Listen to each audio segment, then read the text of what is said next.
안녕하세요. 오늘 이론 종강이죠?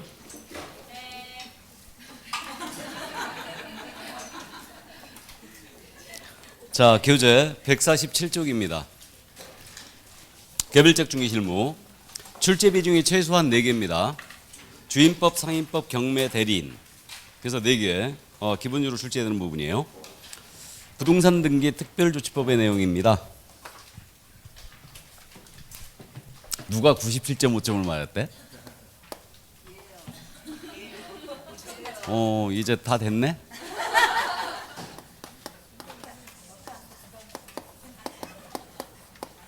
잘하셨습니다. 자, 그 개별적 중개실무 부동산 등기 특별조치법을 보겠습니다. 소유권 이전 등기 신청 의무인데요. 기본적으로 이해만 해두시면 돼요. 이거는 이전 등기에 관련된 의무인데, 갑과 을이 부동산에 대하여 매매하셨습니다. 매매는 쌍무계약이에요. 서로 대가적 채무를 부담하는 계약입니다. 이때는 반대급배 이행이 완료가 됐어요. 반대급배 이행이 완료됐다는 얘기는 잔금 쳤다는 얘기죠. 그럼 이때로부터 며칠 내에 이전 등기해야 돼요? 60일 내에 이전 등기해야 됩니다. 증여와 같은 편무계약이었어요. 일방마의 채무를 부담하는 계약이었는데, 이러한 경우는 편무계약에 있어서는 계약의 효력이 발생된 날이에요. 발생된 날로부터 60일 내에 이전 등기를 해 주셔야 됩니다. 증여계약은 정지 조건이 없는 이상 계약 체결로부터 효력이 발생한다고 했고요. 자, 그래서 매매의 경우 잔금 쳤다 60일 내, 증여의 경우는 계약 체결했다 60일 내 이전 등기를 해 주셔야 돼요. 만약에 잔금 쳤는데 이전 등기를 자기 앞으로 안 하고 다시 팔아치우잖아요. 이러면 미등기 전매가 됩니다. 그래서 미등기 전매자에 대해서는 처벌받아요. 자, 그다음에 이제 소유권 보존 등기에 관한 의무인데, 건물 신축을 갑의했네요. 그럼 신축자인 갑에게는 소유권 보존 등기할 신청 의무가 있다 없다? 없다. 건물의 신축은 원시 취득이에요. 끝까지 자기 겁니다. 등기 안 해도 돼요. 자, 그런데 만약에 보존 등기를 안 한 상태에서 양도계약을 체결했잖아요. 그럼 양도계약을 체결한 날이에요. 계약을 체결한 날로부터 60일 내에 보존 등기 자기 앞으로 해야 됩니다. 그리고 이전 등기 해줘야 돼요. 다음에 보존 등기가 불가했어요. 그럼 가능한 날로부터 이거 60일 내에 보존 등기 해주고 이전 등기를 해주셔야 됩니다. 어쨌든 등기 관련 의무는 며칠이에요? 60일. 그럼 만약에 등기 관련 의무를 등기 권리자께서 만약에 이거 등기 관련 의무를 만약에 위반을 했잖아요. 그러면 예전에 등기할 때 등록세 냈다고 그랬죠. 근데 현재 등록세가 없었어요. 그러니까 이거 등기 지금 취득세 표준세율이 있습니다. 취득세 표준세율 몇 프로예요? 4%. 취득세 표준세율 4%에서 1000분의 20을 뺍니다. 등록세가 2%였죠. 취득세도 2%였고 둘이 합쳐서 지금 4% 된 거예요. 그래서 1000분의 20을 빼요. 2%를 빼는 거예요. 뺀 세율을 적용하여 산출한 세액의 몇 배 이하? 5배 이하에 해당하는 과태료 처한다. 이게 그래서 그 교재를 보시게 되면 취득세 표준세율에서 1000분의 20을 뺐다고 그랬죠. 이게 2% 뺀 거예요. 뺀 세율을 적용하여 산출한 세액이 5배에 상당하는 과태료 처한다. 이건 누가 대상이라고요? 등기 권리자. 갑과 을이 매매했어요. 등기 권리자 을이에요, 갑이에요? 을입니다. 그래서 등기 권리자만 일단은 5배 이하에 해당하는 과태료 처한다. 이 정도. 자, 그래서 등기 관련 의무 가볍게 해두시고 계약세 검인 제도로 들어갑니다. 이거 지금 검인이 의제되는 게 너무 많아져갖고 유명무실했는데, 실질은 검인은 이거 부동산 거래 신고제가 도입되기 전까지는 아주 출제를 잘했던 부분입니다. 그럼 이제 요거는 검인 제도는 그거라고 그랬어요. 이게 계약서가 있는데 부동산에 대한 소유권 이전 등기 하잖아요. 그러면 요거 시군구청장한테서 검인하고 찍힌 도장 하나 받아오셔야 됩니다. 이게 바로 계약서의 검인 제도다. 그러면 이건 우리는 일단은 탈세를 방지하기 위해서 투기를 방지해서 위해서 시행이 되고 있는데, 실무 과목이니까 어떤 계약을 했을 때 검인을 받아야 되는가, 요걸 이해하고 있어야 돼요. 검인 대상 계약이거든요. 그럼 이거는 부동산에 대한 소유권 이전 등기하는 자는 검인받은 계약서 받아오라 그랬어요. 그러니까 부동산에 대한 소유권 이전 계약이라고 이해합니다. 그래서 6개는 꼭 따져봐야 된다고 그랬어요. 그러면 부동산 소유권 이전 계약이 대상이니까 매매, 교환, 증여입니다. 검인 받아야 돼요, 안 받아야 돼요? 받아야 됩니다. 그럼 전세 계약이나 임대차 계약은 절대 검인 받을 일이 없어요. 이렇게 되고, 상속 판결 경매 따져봐야 되죠. 상속으로 부동산 소유권 이전 등기하는 거예요. 상속 등기합니다. 검인 받을 일이 없어요. 이렇게 되고요. 그 다음에 경매로 취득하는 거예요. 경매는 투기 가능성이 없다고 본 거죠. 그러면 거민받을 일이 없어요. 근데 판결은 판결서에다 거민 받아와야 됩니다. 그래야 이전등기 촉탁해줘요. 왜 그렇다고요? 짜고 칠까 봐 이제 알아봤어요. 그래서 증여가 들어간다는 거 꼭 알아두세요. 거민 받아야 됩니다. 증여계약서에다.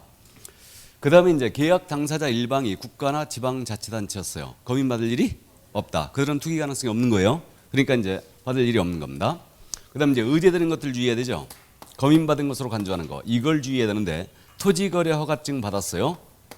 그럼 거민 받은 것으로 의제하죠. 또 부동산 거래 신고했습니다. 그럼 거민 받은 것으로 의제합니다. 농지취득자액 증명 받았어요. 농취증. 거민 받은 것을 의제하나요?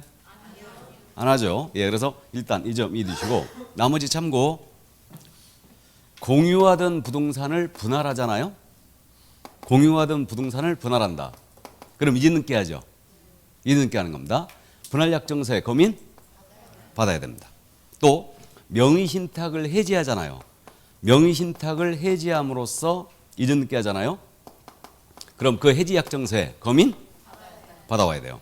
이거 형식적 이전등기지만 거민 받아야 됩니다. 세금 추적해야 되니까. 그래서 이렇게 되고, 그 다음 이제 알고 있습니다. 가등기 신청할 때는 거민받은 계약서 낸다 안 낸다? 안 낸다. 본등기 신청할 때 거민받은 계약서 내죠? 이렇게 됩니다. 여기까지. 그래서 대상이냐 아니냐 요거 이해해 두시고, 뭐 요즘에는 요거 외에는 물어보지 않네요 거의. 그래서 증여 하나 더 기억해 두시고. 자, 그럼 거민의 절차거든요. 거민의 권한은 일단은 시군구청장이에요. 부동산 소지지 관할 시군구청장입니다. 이들에게 거민 신청하는데 이들이 거민 권한을 위임할 수 있어요. 위임을 했을 때 누구한테 할 수 있냐면 읍면동장 이자에게 위임을 할 수 있습니다. 그럼 만약에 거민 권한을 읍면동장한테 위임했잖아요. 위임을 하게 되면 이거 등기소장에게 통지해 줘야 돼요. 왜 등기소장에게 통지할 것 같아요 이거? 거민 받았는지 안 받는지 확인은 누가 하는 거예요 지금? 거민을 찍어주는 자는 시군구청장이 맞잖아요. 그러면 거민받은 계약서를 등기할 때 내야 된다고 그랬죠. 그러니까 등기소장에게 알려줘야 되겠죠. 이들에게 거민 권한을 위임했다 이렇게. 그래서 이제 그 점 이해두시고, 그럼 2개 이상의 시군구에 걸치는 부동산을 하나의 계약서에 쓴 거예요. 여기 검단에 있는 부동산하고 계양구에 있는 부동산을 하나의 계약서에 쓴 겁니다. 이때는 그 서구청장과 계양구청장이 같은 거민 권한 갖고 있어요. 이때는 그중 한 개의 시군구청에게 거민을 신청할 수 있습니다. 일단 참고해 주시고, 그 다음에 거민 신청은 당사 중 1인 신청하면 돼요. 그 위임을 받은 대리인 신청할 수 있고요. 그 다음에 합법적으로 계약서를 작성한 개업공인중개사라든가 또는 법무사 또는 변호사 이들이 거민을 신청할 수 있어요. 개공은 거민 권한이 있는 거죠. 거민 권한이 있는 겁니다. 그래서 계약서를 개공이 작성했다면 자신의 권한으로서 직접 거민을 신청할 수 있어요. 이거 위임을 받아서 신청하는 거 아닙니다. 그래서 이제 개공한테는 직접 거민 권한이 있고요. 다음에 거민 받으러 갈 때 계약서 원본 한 통 내야 돼요. 다음에 사본 2통을 제출해야 됩니다. 그래서 원본 한 통에는 거민 도장 찍어서 바로 지체 없이 주게 돼 있고요. 사본 2통은 왜 내냐면 한 통은 찍어준 시군구청에 보관하고요. 한 통은 송부를 합니다. 누구한테 송부하겠어요? 관할 세무서장에게 보내는 거예요. 이거 세금 추적해야 되니까 크로스 체크하는 겁니다. 그래서 세무서장에게 이제 해주죠. 그러면 요거 사본 2통을 안 갖고 왔잖아요. 그럼 지들이 카피합니다. 그러니까 이제 상관없고요. 그 다음에 거민 신청 들어갔거든요. 그럼 계약 내용에 대한 실질적 심사권이 있느냐? 있어요, 없어요? 없습니다. 형식적 요건에 구비위원만 심사하여 지체 없이 거민도장 찍어주게 돼 있어요. 그래서 형식적 요건에 구비위원만 거민도장 찍어준다. 그 다음에 거민계약서에 반드시 기재할 사항이 있어요. 이게 거민계약서의 필요적 기재사항이죠. 이제 암기하고 있죠? 거민계약서 필요적 기재사항이 뭐예요? 당목계대, 개조 암기하고 있습니다. 당사자, 목적 부동산, 계약의 연을 대금의 정산평가, 개업공사 조건기한 따라왔습니까? 당사자, 목적 부동산, 계약의 연을일, 그 다음에 대금의 정산평가, 개업공사 조건기한입니다. 이게 부동산 거래 신고사항과 일치한다고 그랬죠?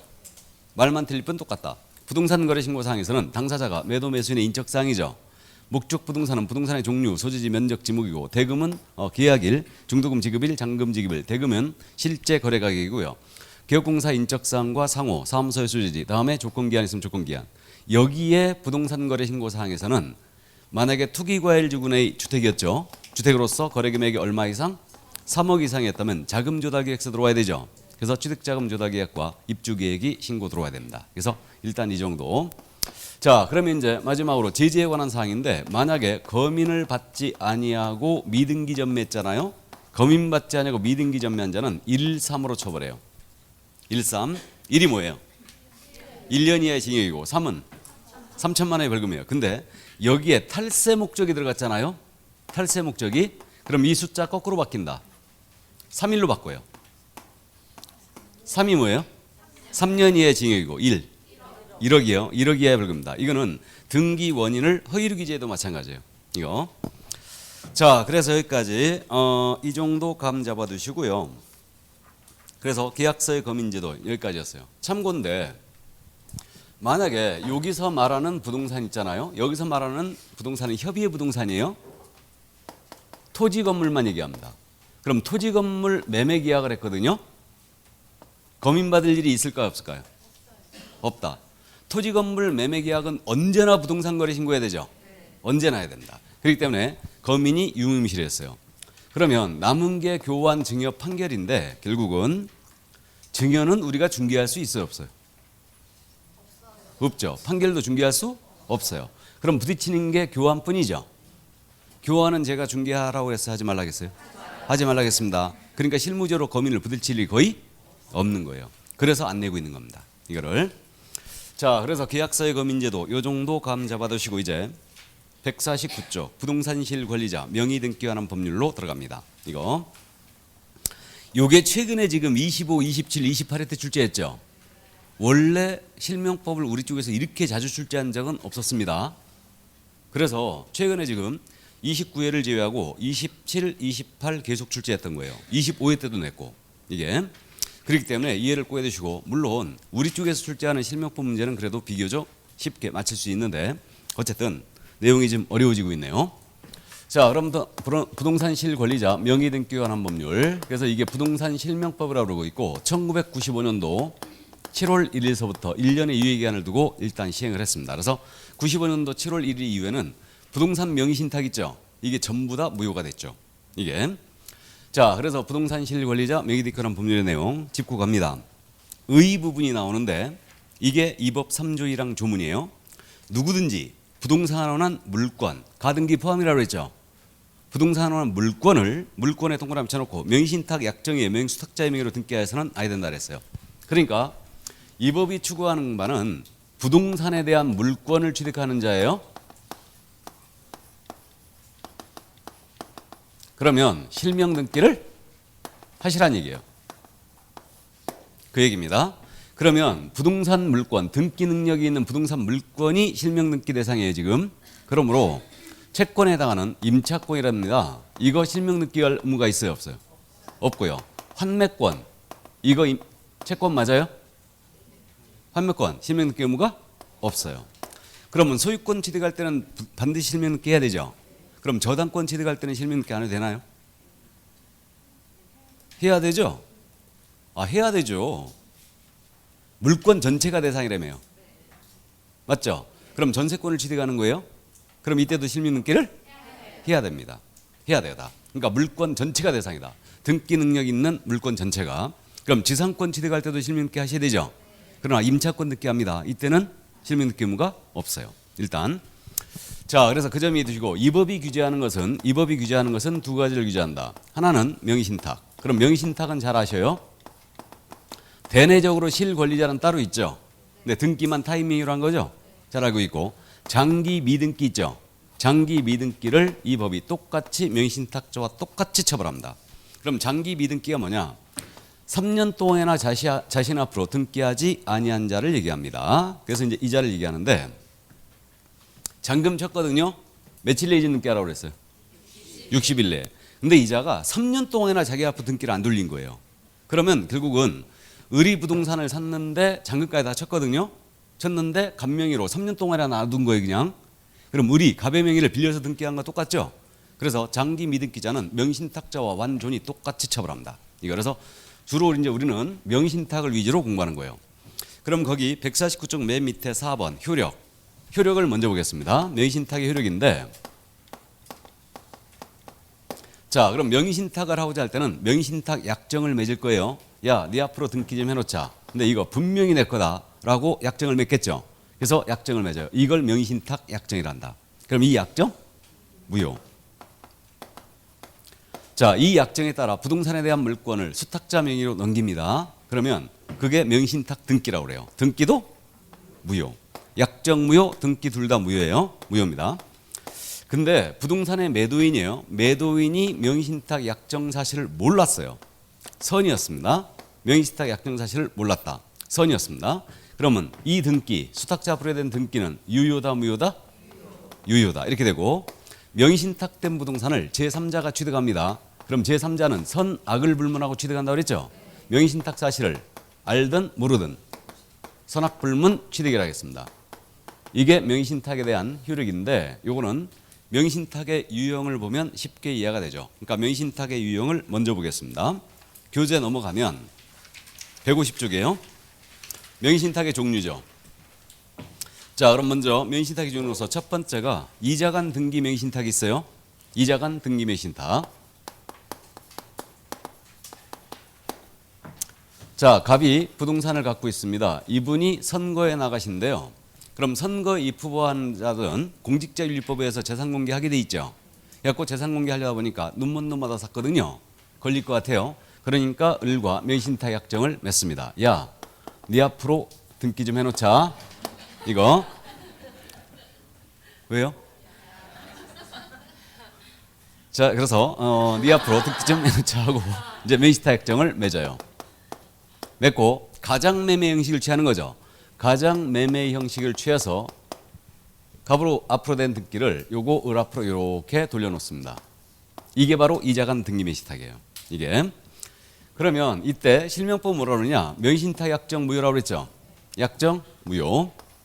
다음에 명의신탁 등기 이것도 무효. 약정 등기 둘 다 무효예요. 그럼 물권은 갑에게 다시 복귀하죠. 그럼 갑이 명의를 빌렸네요. 명의를 빌린 자를 뭐라 해요? 명의 신탁자.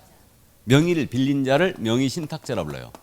명의를 빌려준 자를 수탁자. 근데 명의를 빌린 자, 빌려준 자 그러면 헷갈리죠. 물건을 맡긴 자를 신탁자, 맡아둔 자를 수탁자라 하시면 돼요. 이게 자, 그럼 물권은 다시 갑에게 복귀를 해버립니다. 그러니까 이게 바로 이제 이자간 등기 명의신탁이에요. 이게 이자간 등기 명의신탁인데 요거는 물권을 이전하는 형식을 취했죠. 이전하는 형식을 취했기 때문에 이것을 다른 말로 이전형 명의신탁이라 부릅니다. 이거를 자, 이제 제3자가 개입된 경우를 따져볼까요? 제3자가 개입된 경우를 을이 수탁자죠. 지금 자시 앞으로 등기된 걸 기활하여 이걸 제3자한테 팔아치우는 거예요.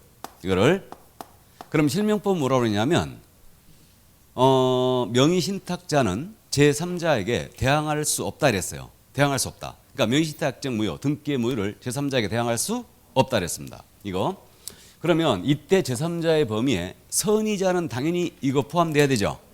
보호해야 돼요. 명의신탁 약정 사실을 몰랐다는 걸. 악의자도 보호할 거냐. 이 점에 대해 우리 대법원은 악의자도 보호를 하고 있죠 지금. 그렇기 때문에 이자가 명의신탁 약정 사실을 알았다 하더라도 이거는 이자에게 대항할 수 없다라고 했어요. 이거 이 점에 대하여 대학의 민법 교수들 있잖아요. 민법학자들은 이거 엄청나게 반대하고 있습니다. 이거 말도 안 되는 소리다 이거. 그래서 어쨌든 우리는 판례로 공부하는 거죠. 그러니까 선악불문 대항불가라고 기억하고 있는 거예요. 그러면 요거 물권 찾아올 수 있어요 없어요? 물권 찾아올 수 없죠. 찾아올 수 없습니다. 그러면 결국 을이 받은 대금에 대하여는 부당이득한 거죠. 그럼 갑은 을을 상대로 부당이득 반환송을 할 수 있다. 할 수 있습니다. 다만 실명법상 처벌은 감수해야 되죠. 처벌은 감수해야 됩니다. 요 신탁자는요 5위로 처벌돼요. 5위. 5위가 뭐예요? 5년 이하의 징역 2억 이하의 벌금이에요. 여기 수탁자는 3일로 처벌해요. 요거 3일 어디 갔어? 3일로 처벌해요. 3년에 1억 이하의 벌금이라는 얘기죠. 그러면 사실 부당이득 반환송 해봤자 법정 구속될 가능성이 커졌죠. 저놈 명의신탁 사실을 자백했으니까 구속해라. 법정 구속당할 수 있어요 이거. 그래서 어쨌든 사실상 못 찾아오는 결론이 나옵니다. 이게 자, 근데 악의자도 보호를 하고 있는데 이자가 적극 가담했대요. 적극 가담했답니다. 이때는 이자 취득할 수 있어요 없어요? 없어요. 나는 헷갈려 죽겠어. 적극가담하고 악의하고 명의신탁 사실을 알고 있었답니다. 그러면 이거 적극가담인가? 야, 이거 내 앞으로 돌려놓으면 얘가 못 찾아가거든? 등기 나한테 넘겨라. 이랬습니다. 이러면 적극가담 맞아요? 아, 그럼 적극가담이야? 어쨌든 그래서 지금 이게 말이 굉장히 많은 거죠. 이게 굉장히 많습니다. 이게 그래서 최근에 우리 대판 전원합의체 판결이 나왔죠. 지금 또 전원합의체 판결, 이게 과연 신탁자가 찾아갈 수 있는 게 맞느냐? 이거 불법적인 급여 아니라고 그랬죠. 명의신탁이 전원에 이제 그 전원합의체 판결에서 여전히 기존의 판례를 유지했습니다. 기존의 판례를 그대로 유지했어요. 이게 자, 그럼 여기까지. 이게 바로 이자간 등기 명의신탁이었습니다. 이게 그래서 가장매매 어쩌고 저쩌고 그러면 이때는 이자간을 생각하면 돼요. 그래서 이때는 약정 등기 다 무효. 이거 자, 그래서 이제 이 정도 감 잡아두시고 이제 3자간 등기 명의신탁으로 갑니다. 이제 3명이 관여된다는 얘기인데, 자, 갑이 부동산을 갖고 있습니다. 이자가. 근데 갑이 갖고 있는 부동산이 개발지역으로 편입이 된답니다. 이 정보를 을이 입수했어요. 이거 얻는 가서 살아야 되죠. 이거 앞으로 개발지역으로 편입될 걸 예상하여 미리 사재기 해두는 행위. 이걸 실무상 뭐라 부른다고요? 에? 투기? 뭐라고? 알박기. 알박기 들어봤죠? 이게 알박기 아니에요. 알박기를 잘해야 떼돈을 봅니다. 그리고 칼침도 조심해야 돼요. 이거. 자, 그래서 어쨌든 을이 이제 알박기를 하는 거예요. 그러면 이제 을이 매매 계약을 체결하죠. 근데 자신 앞으로 등기를 쳐놓게 되면 냄새가 너무 나죠, 이거. 부당한 정보를 입수하여 사놨다는 게 걸릴 것 같습니다. 그러니까 병명의를 빌리는 거죠. 병명의를. 그래서 병거 명의신탁정을 맺습니다. 야, 네 앞으로 등기 좀 해놓자. 이거. 근데 이거 분명히 내 거다라고 이제 약정을 걸었죠. 그리고 등기를 매도인 갑으로부터 병에게 바로 이렇게 넘깁니다. 이게. 자, 이게 바로 3자간 등기 명의신탁이에요. 이게. 그럼 실명법칙이 뭐라고 그러냐? 명의신탁정 무효라고 그랬죠. 약정은 일단 무효예요. 무효입니다. 그럼 이 등기 무효라고 그랬죠, 지금. 무효인데 매도인이 등장했어요. 근데 매도인이 명의신탁정 사실을 몰랐다. 그럼 그 등기는 유효라고 그랬죠. 그럼 이 등기가 유효한지 한번 따져볼까요? 갑, 명의신탁정 사실을 알았을까요? 몰랐을까요? 알았을 거다. 이거. 그러니까 매매계약은 을이 했는데 등기는 병명의로 했죠. 우리 상식적으로 알고 있잖아요. 공시법 시간에 공부했는데 부동산에 대한 소유권이 있는 게 한 자는 매도인 인감증명서 있어야 되죠. 그럼 매도인 인감증명서 있을 때 거기 매수인란 기재가 돼요, 안 돼요? 되죠. 그러니까 매매계약은 을이 했는데 병이 이제 등기를 쳤으니까 결국은 알았습니다. 그러므로 이 등기도 무효예요. 악이란 얘기죠. 이게. 그러나 매매계약은 유효라는 게 대법원의 태도죠. 이게. 그럼 이 경우에는 을이 명의를 빌렸죠. 을이 신탁자예요. 을이. 그다음에 병이 명의를 빌려줬죠. 이자가 수탁자. 이게. 그럼 3자간 등기 명의신탁은 생긴 게 중간 생략 등기와 비슷하게 생겼죠. 그래서 3자간 등기 명의신탁을 다른 말로 뭐라고 해요? 중간 생략형 명의신탁이랍니다. 혹시 다른 교수님들이 이렇게 그림을 그리면 이건 내 저작권 침해입니다. 이거. 내가 저작권 등록은 안 해놨지만 어쨌든 저작권 침해니까 저작권을 침해한 자는 5년 이하의 적 또는 3천만 원의 벌금에 처합니다. 이거. 자, 그래서 어쨌든 이게 중간 생략 등기와 아주 비슷하더라. 이게. 그래서 중간 생략형 명의신탁이라고 그러고요. 그럼 이때 이제 제3자가 개입된 경우를 따져볼까요? 자, 그러면 병이 자기 앞으로 등기된 걸 기회로 하여 이걸 제3자에게 팔아치웁니다. 그러면 명의신탁자는 제3자에게 대항할 수 없다 그랬죠. 선악불문 대항 불가예요. 맞죠? 그럼 부동산 못 찾아옵니다. 다만 실명법상 제재를 감사하고 병을 상대로 부당이득 반환 소송 가능하죠? 이렇게 됩니다. 그래서 이게 바로 3자간 등기 명의신탁이겠다. 이게. 자, 그럼 이때 제3자가 개입이 안 된 경우를 따져볼까요? 병이 자기 앞으로 등기를 계속 갖고 있어요. 그러면 을은 병을 상대로 직접 등기 말소해라. 이거 청구할 수 있어요, 없어요? 없죠? 없어요. 직접 청구할 수 없고 갑이 지금 권리자죠. 등기가 무효니까 물건이 일로 복귀하잖아요. 그러니까 갑이 권리자니까 갑을 대위하는 거죠. 대위하여 병 앞으로 된 등기의 말소를 구할 수 있어요. 그러면 이 앞으로 된 등기를 말소해버리면 물건이 갑으로 복귀되죠. 그럼 다시 이전 등기해라. 라고 할 수 있는 거죠. 그래서 일단 여기까지. 이게 바로 3자 간 등기매 시탁이다. 이때 이제 하나만 더 따지죠. 이제 병이 수탁자인 병이에요. 이자가 제3자에게 팔아치웠어요. 그럼 형법에는 그런 규정이 있죠. 횡령죄라고 들어봤죠. 횡령죄. 타인의 물건을 보관한 자가 배신행위를 했어요. 그럼 이게 횡령. 타인의 사물을 처리하는 자가 배신했습니다. 이걸 뭐라고 해요? 배임. 사무 처리하는 자가 배신행위하면 뭐라고요? 배임. 물건을 보관하는 자가 배신행위하면 횡령이라고 그래요. 그러면 야가, 요 수탁자인 야가 타인의 부동산을 보관하는 자의 위치에 있느냐, 이 문제예요. 이거. 이걸 전원합의체 판결 열어가지고 판례 변경했죠. 이거는 조금 시간이 됐는데 종전에 이거 횡령이라고 그랬거든. 수탁자를 횡령죄로도 처벌했어요. 처벌했는데 이 횡령죄에서 말하는 타인의 물건을 보관하는 것은 적법한 위탁 관계에 의하여 이거 보관하고 있어야 된다. 근데 불법적인 위탁 관계죠. 그러니까 대법원이 판례를 변경했어요. 해가지고 수탁자인 병이 제3자에게 이거 처분하더라도 형법상 횡령에 해당한다 안 한다? 안 한다라고 했죠. 타인의 물건을 보관한 자라고 볼 수가 없다라고 했어요. 이게 그러면 이자간 등기명 시탁 있죠. 이거 여기에 대해서는 이자가 처분했을 때 횡령이냐 아니냐 이 판결은 안 나와 있지만 이 취지로 봤을 때 야도 횡령이 아닐 가능성이 크죠. 지금 아닌 걸로 봐야 될 겁니다. 일단 그래서 그 정도 감 잡아두시고 자 그럼 이제 계약명의 신탁으로 넘어갑니다. 자 이제 계약명의 신탁으로 가는데 역시 갑이 부동산을 갖고 있어요. 이 부동산이 개발지역으로 편입이 된답니다. 이 정보를 을이 입수했어요. 근데 을이 직접 나서질 않습니다. 이거는 병을 보내요. 병을 보내서 매매계약을 체결하게 합니다. 대신 을은 뒤에 숨어 있는 거예요. 숨어서 명의신탁쟁을 했습니다. 야 자금을 내가 낼 테니 네 가서 매매계약 해라. 이거 대신 이거 분명히 내 거다라고 특약을 거는 거죠. 그리고 자금을 지원합니다. 그래가지고 등기도 갑으로부터 병에게 바로 이렇게 넘어가요. 바로 이게 계약명의신탁이에요. 그러면 실명법상 명의신탁쟁은 무조건 무효라고 했죠. 이거 무효입니다. 그럼 이 약정 무효예요. 약정 무효입니다. 근데 요 매매계약은 일단 유효할 테고 이 등기가 무효가 되느냐 이 문제예요. 그럼 매도인이 등장했죠 지금. 그럼 매도인이 명의신탁증 사실을 이거 알았을까요 몰랐을까요? 몰랐다. 즉 매매계약도 병이했고 등기도 병명의로 했죠 지금. 그러니까 약정 사실을 몰랐을 거라 이거예요. 이자가 선이었다는 얘기죠. 그럼 이 등기는 유효다. 요걸 주의해야 돼요. 이게 그래서 수탁자 앞으로 된 이때는 이 병이 수탁자가 된 거죠 지금. 그다음에 을이 신탁자가 된 거예요. 그래서 이때는 요 등기는 그대로 유효하게 됩니다. 그래서 계약명의신탁은 다른 명의신탁과 달리 등기는 유효하게 된 거죠 지금.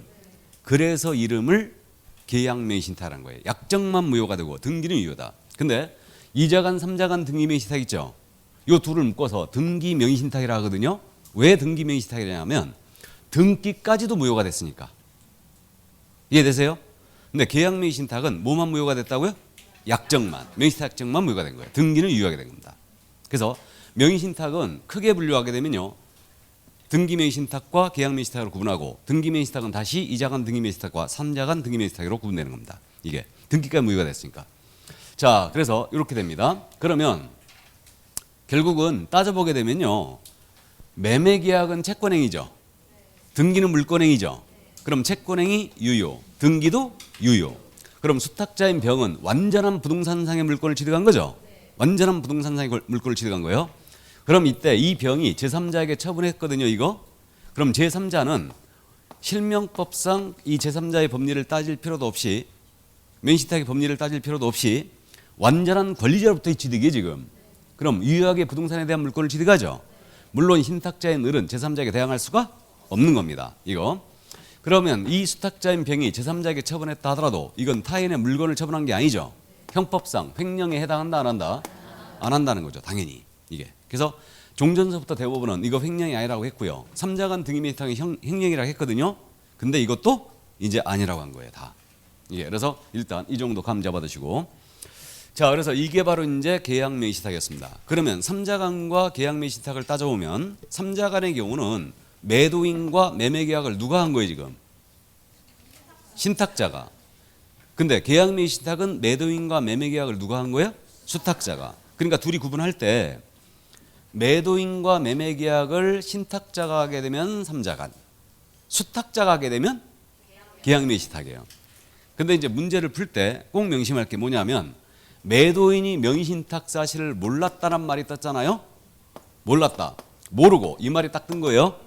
모르고 이 말이 딱 뜨면 가장 먼저 체크할 게 지문으로 쭉 내려가서 수탁자 앞으로 된 소유권 이전 등기 유효다 무효다?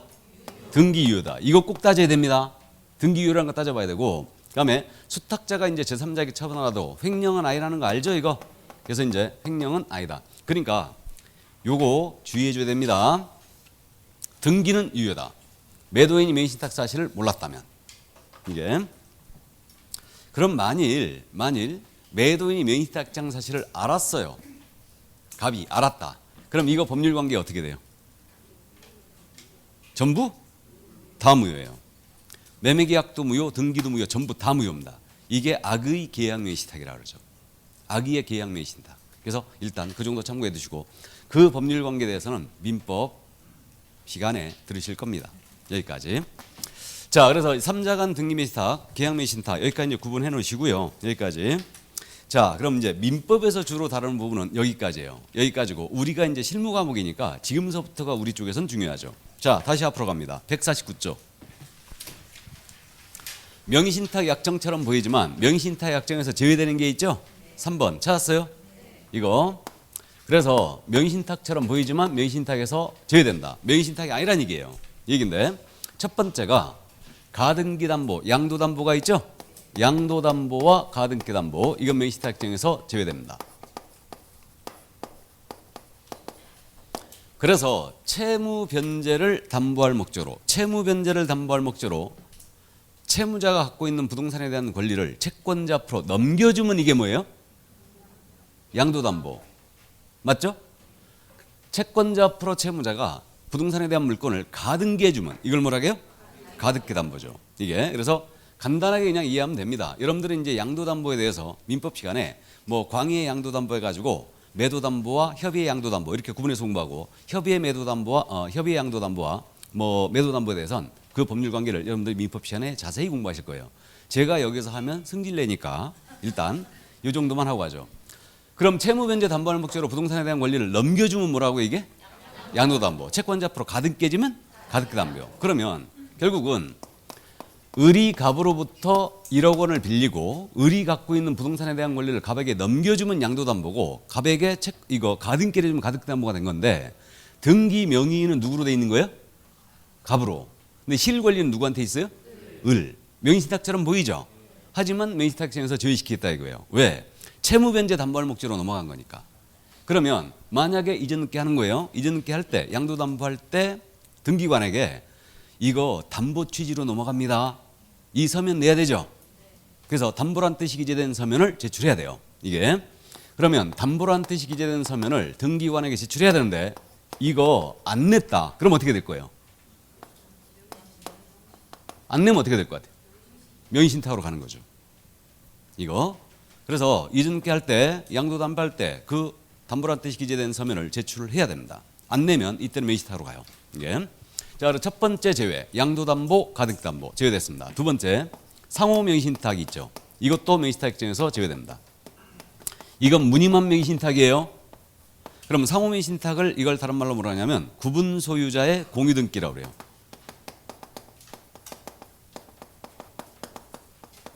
자, 이렇게 부릅니다. 그러면 토지가 한 필지가 이렇게 있는 거예요. 한 필지가 있는데 이거를 정확하게 2분의 1을 나눠서 갑은 이쪽을 을은 이쪽을 취득하기로 한 거예요. 그럼 갑과 을이 부동산을 이렇게 취득하기 위해서는 이거 분필 등기 해야 되죠. 근데 분필 등기 하기 싫은 거예요. 이거 갑과 을이 그랬던 거죠. 야, 우리끼리인데 너는 그쪽 쓰고 나는 이쪽 쓰고 그렇게 하는데 이거 측량 때려가지고 분필 등기 돈 들어가면서 할 필요 있느냐. 그냥 공유 등기 하자 해가지고 갑 2분의 1 지분, 을 2분의 1 지분 해가지고 공유로 등기해버린 거예요. 이게. 그러면 여러분들이 민법 시간에 이제 공유의 성질에 대해서 공부했어요. 공유라는 것은 자신의 지분에 기초하여 이 부동산 전체를 사용할 수 있죠. 근데 사실은 소유권이 갑과 을이 서로 나눠져 있는 거예요. 지금 나눠져 있는 겁니다. 그러니까 서로에게 매입한 것처럼 보여요. 서로에게. 그러나 이것은 명의신탁 규정에서 제외시키겠다 이거예요. 왜 그러냐면 한 필지 전체를 보면 소유자가 누구예요? 갑과 을이 맞아요. 그러니까 이건 명의신탁 규정에서 제외된 거예요. 그래서 상호 명의신탁이라는 것은 부동산의 위치와 면적을 특정하는 거예요. 특정하여 2인 이상이 구분 소유하기로 약정을 하고 그 공유로 하는 등기, 이것을 상호 명의신탁이라고 합니다. 그래서 구분 소유자 공유 등기라고 부르고 있고, 이걸 판례는 구분 소유적 공유 관계라고 그래요. 구분 소유적 공유 관계. 들어봤죠? 구분 소유적 공유 관계에 대한 법률 관계는 여러분들이 역시 무슨 시간에? 민법 시간에 공부하시죠. 그러면 이거는 무늬만 공유에 지금 맞죠? 무늬만 공유예요. 그러면 이 갑과 을은 공유자임을 전제로 이거 분할 청구할 수 있어요, 없어요? 다시 무늬만 공유라고 그랬죠? 무늬만 공유라니까. 실질 소유권은 나눠져 있잖아요 지금. 그럼 공유자임을 전제로 이거 분할 청구할 수 있냐고요. 공유자임을 전제로 분할 청구할 수 없어요. 서로 지분 이전 느껴야 돼요. 무슨 말인지 이해되십니까? 공유자임을 전제로 분할 청구할 수는 없다. 이건 무늬만 공유니까. 그래서 구분소유적 공유관계 법률관계 일단 참고해 두시고, 이런 실례가 뭐가 있냐면 우리 이른바 이제 수익형 부동산에 부르는 다가구 주택이 있죠. 다가구 주택.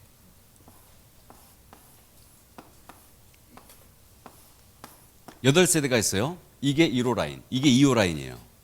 그러면 다가구 주택은 금액이 기본적으로 10억대가 넘어가죠. 그잖아요. 10억대가 넘어가지 않습니까?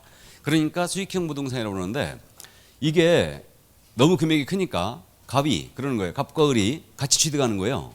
그래갖고 나는 1호 라인을 가질게, 너는 2호 라인을 가져. 그럼 원래 이렇게 취득하기 위해서는 이거 구분기 해야 되잖아요. 근데 안 하는 거죠. 갑 2분의 1 지분, 을 2분의 1 지분. 이게 상호명의신탁 아니에요 지금. 맞죠? 상호명의신탁이에요. 그러니까 이제 이런 거, 그러니까 이제 전체로 봐서는 갑을이 소유권자가 맞기 때문에 결국 명의신탁에서 제외된 거예요. 그래서 일단 상호명의신탁 제외됐다. 자, 세 번째로 요즘 부동산 신탁 엄청 많이 하죠. 부동산 신탁. 그래서 많이 하는데 신탁법에 따른 신탁을 한 거예요. 부동산 신탁을 했다. 그럼 이때는 명의신탁 규정에서 제외됐죠. 그래서 이제 우리 요거 세 가지 이해해 두셔야 되고, 자, 넘어갑니다. 특례. 150조 6번에 있습니다. 종중 배우자, 종교단체에 대한 특례가 나오고 있죠.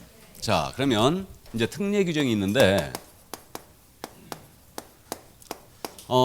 일단 특례 규정은 종중에 대한 특례, 배우자에 대한 특례, 종교단체에 대한 특례를 인정하고 있습니다. 그러면 남편이 부동산 취득하면서 처명의로 등기했습니다. 원래 이거 명의신탁이 아니에요. 명의신탁 맞죠? 제가 청주 안 가거든요. 저희 문중에서 부동산 취득하는 거예요. 그러면 문중 명의로 등기할 수 있나요, 없나요? 문중은 등기 능력이 있어요, 없어요? 다시, 문중은 등기 능력이 있어요, 없어요? 문중은 권리 능력 없는 사단 맞죠? 권리 능력 없는 사단인데 예외적으로 등기 능력은 있어요. 아니, 우리 문중에서 부동산 취득하면 우리 문중 명의로 등기해야 된다니까요. 맞죠? 문중은 등기 능력이 있어요. 권리 능력 없는 사단이지만. 맞죠? 있습니다. 근데 제 명의로 등기해버린 거예요. 문중 명의로 등기하지 않고 제 개인의 명의로 등기해버린 겁니다. 그럼 이것도 명의신탁이죠. 그러니까 문중이 부동산 취득하면서 문중 명의로 등기하자고 문중 외의자의 명의로 등기했거나 문중 대표자 1인 명의로 등기해버린 거예요. 그럼 명의신탁 맞죠? 명의신탁이에요. 다음 종교단체.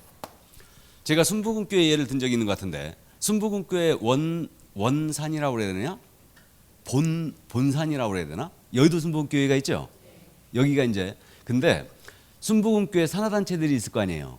맞죠? 그럼 인천 순부금교회가 있다. 여기서 부동산 취득하면 원래 인천 순부금교회 명의로 등기를 해야 될 거 아니에요. 근데 여의도 본산의 명의인 여의도 순부금교회 명의로 등기해버린 거예요. 이것도 명의신탁이죠. 그러니까 종교단체 산하조직이 부동산을 취득하면서 종교단체 명의로 등기해버린 거예요. 그 산하조직의 명의로 등기한 게 아니고, 그럼 이것도 명의신탁이에요. 그래서 요 세 가지 있잖아요. 이 세 가지는 특례를 뒀는데, 그렇게 등기하면 원래 명의신탁이 맞는데, 그렇게 등기했다 하더라도 조세를 포탈할 목적이 없었다든가, 채권자의 강제 집행을 면탈할 목적이 없었다든가, 기타 법령상 제한을 회피할 목적이 없었던 거예요. 이런 불법 목적이 없었다는 얘기죠. 그럼 실명법상 효력 규정을 적용하지 않습니다. 실명법상 효력 규정이라는 것은 약정 등기다 무효라고 했죠. 이거 적용하잖아요. 그다음에 제재에 관한 사항 있죠. 제재는 이제 잠시 후에 하는데 과징금, 이행강제금, 형벌이 있거든요. 이걸 적용하지 않겠다. 이게 바로 특례예요. 이게 특례입니다. 학자들은 특례를 둔 거에 대해서 엄청나게 반대를 많이 했죠. 이거. 그래서 이제 지금도 대학에 우리 민법을 강의하는 그 학자들은 엄청 이걸 반대를 많이 하고 있습니다. 말도 안 되는 소리다. 그러니까 이걸 시행하면서 특례를 둔 이유가 이걸 시행하면서 실명법을 95년도에 시행하면서 우리 사회에 너무 이게 광범위하게 퍼져 있었던 거예요. 그래갖고 이걸 전부 다 무효화시켜버리면 법적 안정성을 해칠 우려가 있었던 거예요. 그래가지고 특례를 두게 된 겁니다. 이게. 자, 그래서 어쨌든 특례는 이 세 세대하에만 인정할 뿐 나머지는 인정하지 않는다. 그러면 형이 부동산 취득하면서 조세 포탈의 목적이 없었어요. 동생 명의로 등기했어요. 그래도 명의신탁에게는. 그래서 이렇게 됩니다. 그래서 원래 생각을 해보면요. 제외되는 경우와 여기 특례가 적용되는 경우 있죠. 이거는 완전히 구조를 달리합니다. 야는 처음부터 명의신탁이 아니에요. 근데 야는 원칙적으로 명의신탁으로 봐야 되죠. 다만 조세 포탈 등의 불법 목적이 없었다면 실명법상 일부 규정을 적용하지 않을 뿐이에요. 근데 결론은 같아요, 틀려요? 결론은 같다. 상호명의신탁 등기했거든요. 이 등기 유효다 무효다? 유효다. 맞죠? 등기가 유효합니다. 다음에 남편이 부동산 취득하면서 처명의로 등기했어요. 아들내미 배기 싫어서 뺏어갈까 봐. 이거 처명의로 등기했습니다. 이 등기도 유효. 그러니까 특례가 적용이 됐거나 상호명의신탁 등기, 이거 등기입니다. 구분소유자의 공유등기, 이 등기 유효해요. 그래서 학자들은 특례가 적용되는 경우와 여기 상호명의신탁 있죠? 이걸 묶어서 유효한 명의신탁이라고 부르고 있어요. 이거를 그래가지고 우리 지금 현재 151쪽에 판례 그래갖고 유효한 명의신탁이라고 돼 있죠? 특례가 적용되는 경우 및 상호명의신탁의 법률 이 내용을 18회 때 우리 쪽에서 출제했어요. 이 내용을. 그러면 유효한 명의신탁은 간단합니다. 대내적으로는 실권리자 누구예요 지금? 대내적으로 신탁자가 있죠. 권리자가. 남편이 처명의로 등기한 거예요. 누구 거다? 남편 거예요. 근데 대외적으로 누구 거예요? 수탁자, 첫 거예요. 제3자와에 대한 관계에서는. 뭔 말인지 이해되시죠? 그러면 남편은 처가 미워졌어 이제. 그래가지고 명의신탁 해지할 수 있죠. 해지하고 내 앞으로 등기 돌려라 라고 할 수 있어요. 그때는 검인 받아와야지. 이해되세요? 이게 그렇게 된 겁니다. 그래서 일단 그 정도 감 잡아두시고 그래서 명의신탁, 유효한 명의신탁의 법리에 대해서 이제 18회 때 우리 쪽에서 이제 물어봤던 거고 그래서 이제 정리가 돼 있는 겁니다. 그래서 이 정도 이해해 주시고 그러니까 실무적으로 우리는 요게 중요하지 않다는 얘기죠. 이 법률 관계가. 왜 그러냐면 손님이 찾아왔어요. 내가 처 앞으로 이거 등기하고 싶은데 타임명의로 등기하고 싶은데 그래요. 그러면 타임명의로 등기하고는 그 등기, 약정 다 무효고 물건은 다시 복귀하고 제3자 팔아치우면 산악불문 대학 물가고 이거 설명할 일이 있어요 없어요? 없어요. 이거 찾아와가지고 내가 처 앞으로 하나 해놓고 싶다. 아들님이 비기 싫어서 괜찮습니다. 조세만 잘 내시고 세금 잘 내시고 그러면 괜찮습니다. 브리핑 해야 되죠. 또 갑과 을이 찾아왔어요. 우리 절친인데 나는 이쪽을 취득해갖고 이거 농사를 지려고 그러고 얘는 이쪽 취득해서 전원주택 진대요. 면적이 너무 크고 가격도 크다. 그러니까 나 이거 분할하기 싫다 그냥. 이게 그냥 해도 되느냐? 괜찮습니다. 공유등기하면 됩니다. 맞죠? 이렇게 브리핑 해야 되거든. 그러니까 우리는 이쪽이 중요하다는 얘기예요. 그 다음에 이제 마지막으로 제재가 또 중요하죠. 그럼 타임미로 등기하면 5년 징역입니다. 협박해야 되죠? 그러니까 우리 쪽에서는 제재가 중요한 거예요. 이게 실무니까. 자, 그럼 이제 제재로 가자는 얘기예요. 그럼 제재인데 먼저 과징금이 있어요. 원래 과징금이라는 건 그거라고 그랬죠. 법을 위반하여 부당한 이득을 취하면 이익을 환수하는 제도예요. 이게 과징금 제도. 그래서 여러분들이 뉴스에서 이동통신사들 담합해갖고 과징금 받는 거 많이 봤죠. 그래서 이게 이제 과징금 제도인데 형사적 제재의 성격을 띠고 있어요. 이게. 그러면 과징금은 부동산 평가액의 30% 범위 내에서 30% 내에서 대통령령으로 정하는 금액으로 나갑니다. 그래서 확정금이 나가는 거 아니죠.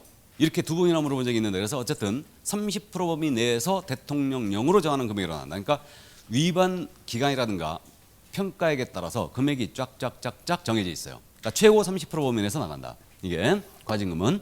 그럼 누가 대상자냐 하면 일단 명의신탁자 있죠. 명의신탁자는 과징금 맞아야 돼요. 그 다음에 또 장기 미등기자는 명의신탁자와 똑같이 처벌한다고 그랬죠. 3년 동안 자기 앞으로 등기 안 한 자. 그래서 장기 미등기자가 이제 과징금 대상이 됩니다. 또 양도담보할 경우에 담보서면 내라고 그랬죠. 이거 안 내면은 이거 명의신탁으로 간다고 그랬죠. 그렇기 때문에 양도담보하면서 담보서면을 제출하지 아니한 채권자와 실채무자 이들이 바로 이제 과징금 대상이에요. 자, 그럼 과징금 나갔습니다. 그럼 자기 앞으로 등기 쳐야 되죠. 등기 돌려야 되는데 등기를 안 돌립니다. 그래서 과징금 부과한 날로부터 1년 내 자기 앞으로 등기를 안 돌리는 거예요. 그러면 이때는 1차 이행강제금이라고 그러죠. 부동산 평가액의 10%가 나갑니다. 이게 이행강제금 확정금이에요. 1차 10%입니다. 그 다음에 1차 이행강제금 나갔거든요. 나갔는데 그럼에도 불구하고 자기 앞으로 또 1년 내 등기를 안 치는 거예요. 그럼 이때는 부동산 평가액의 20%가 이행강제금으로 나가죠. 그러면 이거는 2차 이행강제금이라 불러요. 그럼 명의신탁자가요 끝까지 버텼어요. 과징금 이행강제금까지 끝까지 최고로 맞아버리면 부동산 평가에 몇 프로까지 맞을 수 있는 거예요? 과징금 이행강제금까지 최고로 맞아버리면 60%까지 맞습니다. 60%까지 이렇게 된 거예요. 과징금 최고가 몇 프로? 30%. 1차 이행강제금 10%죠. 2차는 20%. 그럼 이걸 어떻게 기억하냐면요. 우리가 앞에서 이행강제금 나온 적이 있어요. 최고 10%가 나온 적이 있죠. 어디서? 토지거래 허가제. 토지거래 허가받은 목적대로 토지를 이용해야 되죠. 이용하지 않았어요. 3월 내 기간을 정하여 이행민령 떨어지죠. 이행민령 3월 내 기간을 정하여 나갔습니다. 그럼에도 불구하고 이행하지 않았어요. 허가받은 목적대로 이용하지 않았습니다. 그럼 이행강제금 나가잖아요. 최고 몇 프로? 10%. 아, 방 10개인데 임대 7개, 용도 변경 몇 개? 5개 그거 한 적 있잖아요. 그게 최고 10%였어요. 그 다음 두 번째 이행강제금 어디서 나왔냐면 농지법에서. 농지를 농업경에 사용해야 되죠. 그러면 사용치 않으면 처분 명령 떨어지죠. 그때는 몇 개월? 6개월. 6개월 범위에서 처분 명령 나가고 두 번째였으니까. 그 다음에 이행강제금은 몇 프로? 20% 매년 부과됐죠. 그럼 이제 마지막 실명법에서 이행강제금 등장했죠. 그러니까 이제 종합했잖아요. 1차 몇 프로? 1차 10%, 2차는 20%. 그럼 조금 기억이 좀 가겠습니까? 그래서 이렇게 이제 이해해 두시고 마지막으로 형벌도 나가요. 형벌은 숫자로 일단 기억하는데 5231로 갑니다. 5231. 이렇게만 기억하세요. 5년에 2억 이하의 벌금. 그 다음에 3년에 1억 원 이하의 벌금. 이렇게 이제 기억하는데 5231. 그럼 이거는 5년짜리 누가 맞을까요? 신탁자가. 3년짜리는 수탁자가. 이렇게 되겠죠. 그 다음에 장기 미등기자 5년이겠죠? 장기 미등기자 5년. 다음에 양도담할 때 이거 그거 서면 제출하지 아니한 자. 이들도 이제 이렇게 되는데 일단 신탁자가 몇 년이라고요? 5년. 수탁자는 3년. 이 정도. 그럼 결국은 정리해보면 이렇게 되네. 과징금과 이행강제금 있잖아요. 과징금 이행강제금은 수탁자는 맞아요, 안 맞아요? 안 맞아요. 그럼 신탁자는 세 가지 다 맞을 수 있죠, 이거? 다 맞을 수 있어요. 이렇게 됩니다. 여기까지.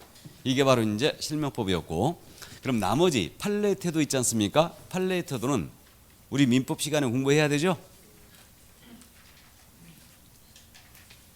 판례를 여기서 다 다루면 오늘 하루 종일 해야 됩니다.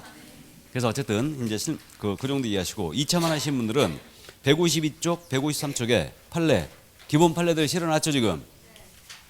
그죠? 그러니까 2차만 하신 분들은 이 부분 일단 판례는 한번 읽어주세요. 이거 여기까지. 이게 바로 실명법이었습니다. 그럼 이제 여러분들이 너무너무 좋아하시는 154쪽 주임법, 상임법 가야 되는데 저는 또 깔끔한 거 좋아하니까 쉬었다 할까요? 예, 쉬었다 하죠.